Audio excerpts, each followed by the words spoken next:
Her sister-in-law called the police on her. Keisha says it still hurts to think about. After everything she did for Tanya, helping her for years without asking for anything in return, this was how things ended. Keisha is a single mum, working hard and raising her young son, Jalen. Tanya is her sister-in-law, married to her older brother, Marcus. They used to be close. They helped each other like family should. But one day, everything changed. In March 2020, everything changed because of the COVID lockdown. Schools and daycares were closed, and many parents had to figure out new ways to take care of their kids while still working. Keisha and Tanya were no different. They both needed help with childcare, so they made a plan to watch each other's children. On the days Keisha had to go to work, Tanya would take care of Keisha's son, Jalen. Then, on the days Tanya had to work, Keisha would watch Tanya's daughter. It was a simple plan, but it worked well. They trusted each other, and since they were family, they never talked about paying money. It was understood that they were helping each other out, no questions asked. This arrangement helped both women balance their jobs and their responsibilities at home. Keisha felt grateful because she could focus on her work, knowing that Jalen was safe with Tanya. Tanya felt the same way about Keisha watching her daughter. They supported each other during a hard time, and that gave them both a little peace of mind. For 3 years, everything went smoothly. There were no big problems or disagreements. It was just family helping family, like it should be. Keisha never imagined that this trust would be broken.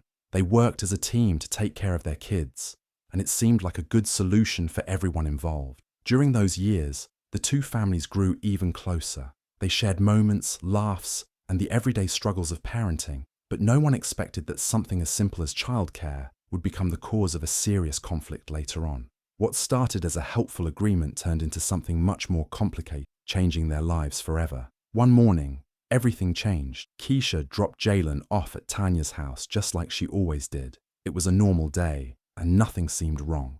After saying goodbye, Keisha got in her car and started driving to work. She kept her phone on silent, as she often did during busy mornings. When Keisha finally arrived at work and checked her phone, she saw something that shocked her. There were several missed calls from Tanya, along with angry text messages. Tanya was upset and demanding that Keisha come and pick up Jalen within 45 minutes.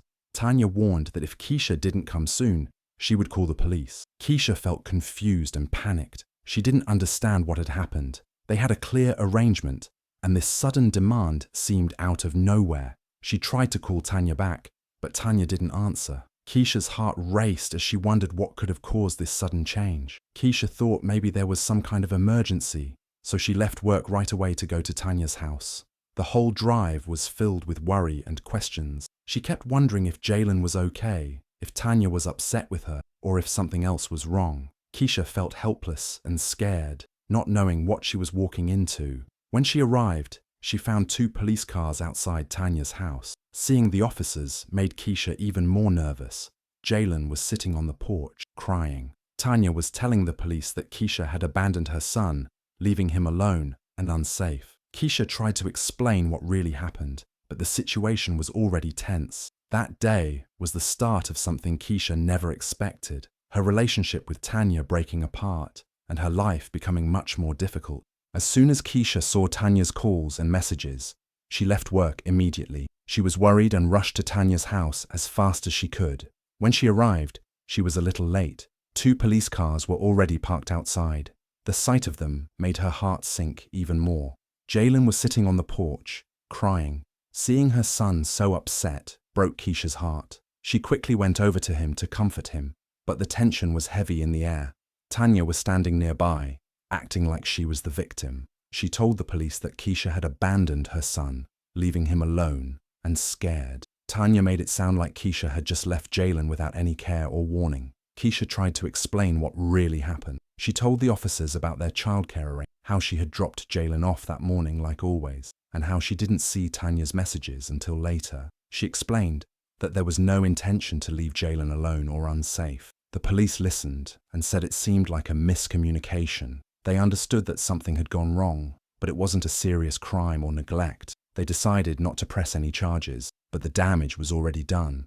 Even though the police cleared Keisha, the relationship between her and Tanya was broken. Trust was lost.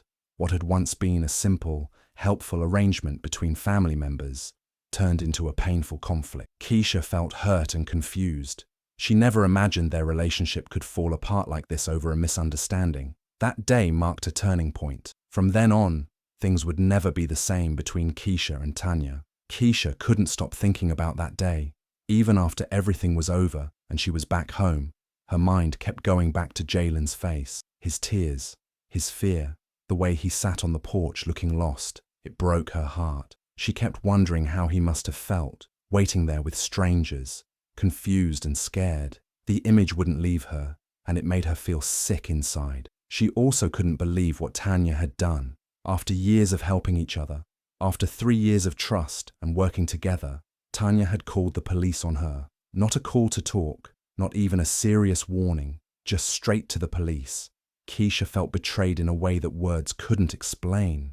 Tanya didn't just hurt her. She put Jalen through something no child should have to face. 3 days passed. Keisha didn't hear anything from Tanya. She thought maybe Tanya realized what she had done. Maybe she felt sorry. But then, out of nowhere, Tanya sent a text, as if nothing had happened. She asked Keisha if she could watch her daughter again next week. Keisha stared at the message, shocked. There was no apology, no mention of the police, no concern for what Jalen had gone through. It was like none of it mattered. Keisha felt deeply insulted. Tanya acted like everything could go back to normal, like calling the police was no big deal. In that moment, Keisha realized something important. Tanya didn't value the trust they had. She didn't care about the fear she caused or the pain she left behind. Keisha knew she couldn't let things continue like this. Something had to change, because protecting her son and her peace had to come first. Keisha took her time before replying to Tanya's message. She read it over and over, still surprised at how casually Tanya had asked for help, like nothing had happened. After everything, after calling the police, after scaring Jalen, Tanya didn't even say sorry. It made Keisha feel small, like her feelings didn't matter at all. When Keisha finally replied, she kept it short but clear. She told Tanya no, she wouldn't be watching her daughter anymore. She said she no longer felt safe, respected, or trusted. Keisha explained that what happened that day with the police wasn't just a small mistake. It was something that shook her and her son deeply, and she couldn't pretend like it didn't happen. Tanya didn't take it well. She replied quickly, saying it was Keisha's own fault for not checking her phone. She didn't show any regret. Instead, she turned it around and blamed Keisha, as if calling the police was a reasonable thing to do. Keisha couldn't believe it. Not only was there no apology, there was no understanding of how serious everything had been. Keisha took a deep breath and sent one final message. She explained again how much that moment hurt her and how it broke the trust they had built over the years. She said she couldn't continue any kind of arrangement when the basic respect between them was gone. It wasn't about being angry. It was about protecting her child and her own peace of mind. After she sent the message, Keisha blocked Tanya's number. It wasn't an easy choice, but it was necessary. She felt sad, but also strong. She had made the decision to stand up for herself and her son, even if it meant cutting off someone who used to feel like family. Marcus called Keisha not long after she blocked Tanya. He sounded annoyed and impatient. Right away, he told Keisha she was overreacting. He said Tanya didn't mean any harm and that calling the police was just a misunderstanding. He kept repeating that Keisha should have answered her phone and none of this would have happened. Keisha listened quietly. She let him speak without interrupting, but her mind was already made up. Marcus said she was making things harder for their family, especially now that Tanya had no one to watch the kids. He told her she should let it go, move on, and help out like before.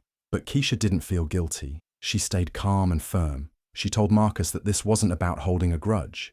It was about safety, trust, and protecting Jalen. She reminded him that Tanya had called the police, and that Jalen had to sit outside with strangers, scared and crying. That wasn't something she could just forget. Marcus didn't want to hear it. He brushed it off and kept asking her to make things right. But Keisha didn't change her mind. She told him she had made her decision, and it wasn't up for discussion. No more babysitting, no more favors. The call ended without resolution. Keisha felt drained, but also sure of herself. For once, she wasn't letting anyone make her feel guilty for doing what was right for her child. She had drawn a line, and she wasn't going to cross it. A few days later, Keisha got a call from their mum, Miss Lorraine. Her voice was gentle at first, but it was clear why she was calling. She asked Keisha to let the past go and try to help Tanya again. She said families argue sometimes, but they should still look out for each other. Miss Lorraine didn't want to take sides. She just wanted peace in the family. She reminded Keisha how hard things had been for everyone since the pandemic. She asked if Keisha could just move past the argument and help with the kids, like before. Keisha listened patiently, but her answer didn't change. She told her mum that Jalen's safety and emotional well-being had to come first. It wasn't about being angry or holding a grudge. It was about setting boundaries and protecting her son from being hurt again. Miss Lorraine didn't argue much after that, but Keisha could tell she wasn't happy. She sighed and said she hoped things would settle down soon. Then she ended the call. Keisha felt a little sad, but also proud. She knew she was doing the right thing, even if others didn't understand it yet. After Keisha said no, Tanya started dropping her kids off at Miss Lorraine's house instead. She didn't call or ask. She just showed up and left them there, like it was expected. At first, Miss Lorraine didn't say anything. She didn't want more conflict in the family, so she just took care of the kids quietly. But it didn't take long for the stress to show. Keisha started noticing that her mom looked tired all the time. Her voice was weaker, her movements slower. She wasn't sleeping well and barely had time to rest.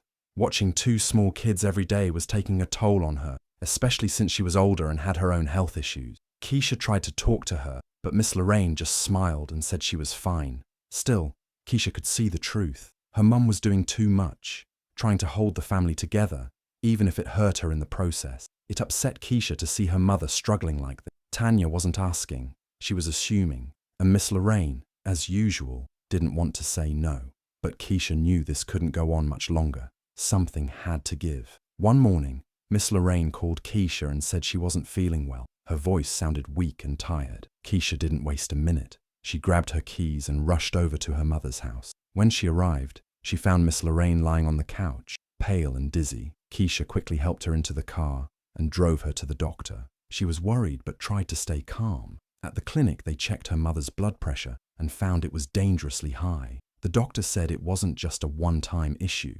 It was likely caused by stress, lack of rest, and being overworked. He warned that if things didn't change, it could lead to something more serious, like a stroke. Hearing that made Keisha feel both angry and scared. Angry because Tanya had been taking advantage of their mother without caring how it affected her. Scared because Keisha realized just how fragile her mum's health really was. Miss Lorraine tried to brush it off, saying she just needed to slow down a little, but Keisha knew better. She couldn't let things go on like this.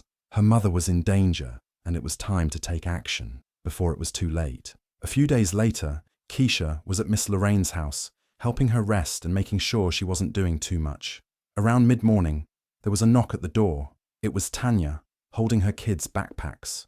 Without even saying hello, she started walking in like usual. Keisha stepped in front of her. Calm but serious, she looked Tanya in the eye and said, "You're not doing this anymore." Tanya froze for a second, clearly surprised. "What are you talking about?" she snapped. "Mum watches them all the time." "Not anymore," Keisha said. "She's sick. Her blood pressure is out of control. The doctor said it's because of stress. She needs to rest, not run a daycare." Tanya rolled her eyes and said Keisha was just trying to be the boss of everyone. She raised her voice, saying she had no choice and needed help. But Keisha didn't move. "You had a choice the day you called the police on me," she replied. "You broke the trust.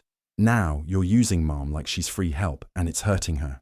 Tanya kept arguing, getting louder, saying Keisha was ruining everything. But Keisha didn't back down. She stayed calm and firm. "You're not leaving them here," she said again. "You need to figure something else out." After a tense moment, Tanya finally turned and left, slamming the door behind her. The house went quiet again. Miss Lorraine, who had been resting in the next room, peeked out with tears in her eyes.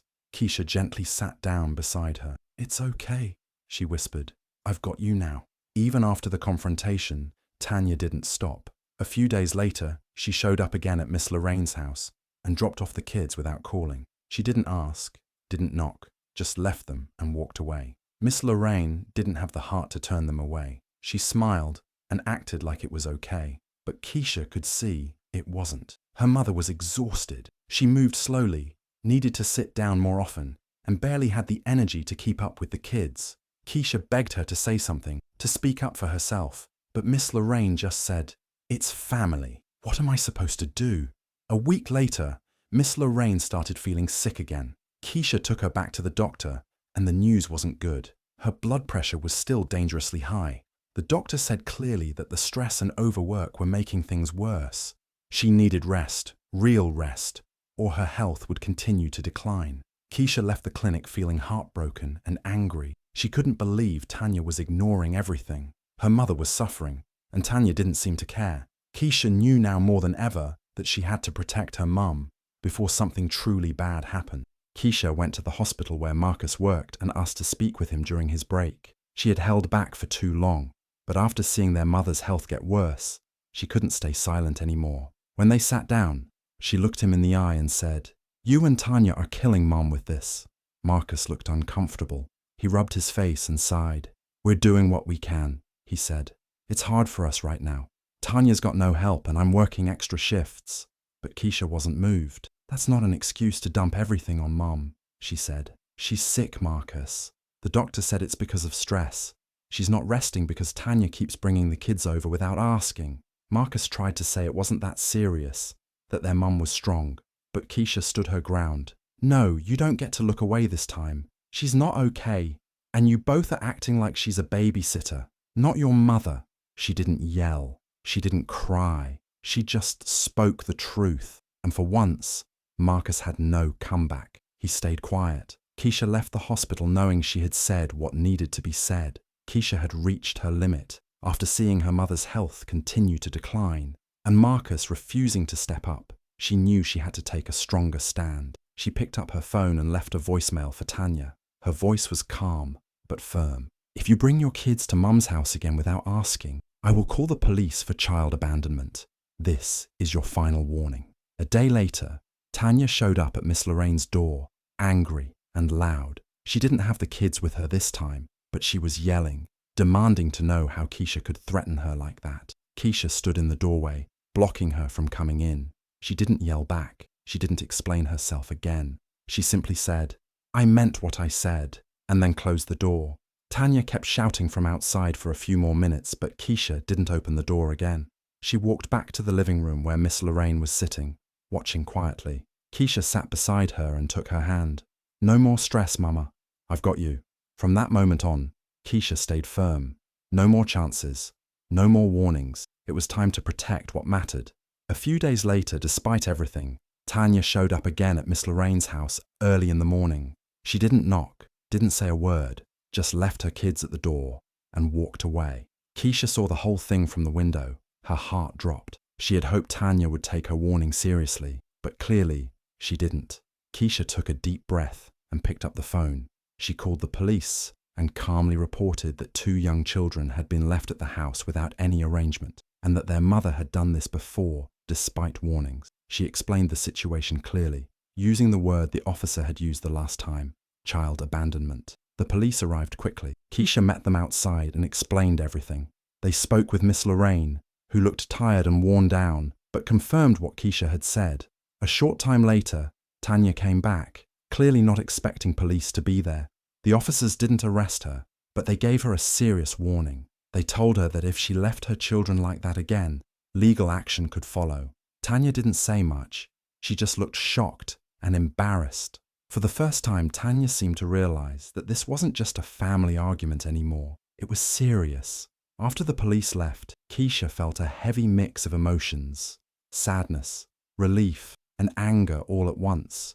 But she also felt proud. She had done what needed to be done. It wasn't easy, but it was the right thing to protect her mom and make sure Tanya finally understood the weight of her actions. After the police warning, Tanya finally stopped dropping the kids off, but without childcare, she couldn't keep her job. A few weeks later, she quit, saying it was impossible to manage both work and the kids without help. Money problems followed quickly. Marcus's income alone wasn't enough to cover everything, and bills started piling up. The stress grew between him and Tanya. They argued often, and their relationship started to crack. What once seemed like a solid marriage was now full of tension and blame. Marcus called Keisha one night, frustrated and tired. He said they were struggling and asked if there was any way she could help, even just a few days a week. Keisha listened quietly. But when he was done, she simply said, "No." She reminded him that they were in this situation because of the choices they made. They had ignored every warning and hurt the people who were trying to help. Now, the consequences were theirs to carry. Marcus got quiet. He didn't argue. He just sighed and hung up. Keisha felt bad, but she knew she was doing the right thing. Sometimes protecting your peace means letting others deal with the results of their own actions. After Tanya lost her job and the financial problems began, word spread through the family. One by one, relatives started calling Keisha. Some tried to guilt her, saying she was being cold and holding a grudge. Others begged her to be the bigger person and help Marcus and Tanya get back on their feet. At first, Keisha just listened. Then she started asking a simple question. "Did Tanya tell you she called the police on me?"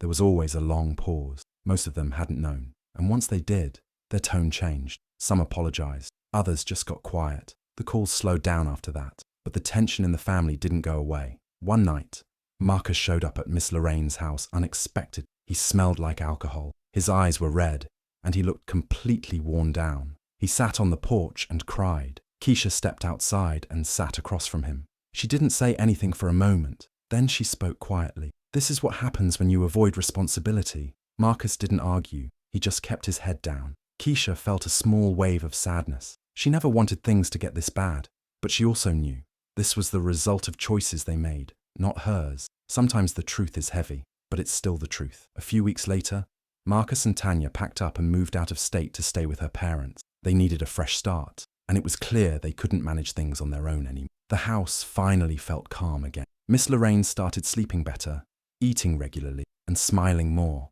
Keisha noticed the difference right away. Her mother's color came back. Her energy slowly returned, and for the first time in months, there was peace in their lives. Keisha still had to juggle work and raising Jalen, but without the constant stress and drama, everything felt lighter. She no longer had to worry about unannounced visits or being dragged into fights. Late one evening, after putting Jalen to bed, Keisha sat quietly on the porch. The air was cool, the house was quiet, and she finally had a moment to think. She thought about how hard it had been to say no, to block numbers, to call the police on someone she once trusted. But looking at her mom now, healthy and safe, she knew she did the right thing. Sometimes setting boundaries hurts, but it's necessary, even with family, especially with family, because love isn't about giving until you're empty. It's about protecting those who matter most.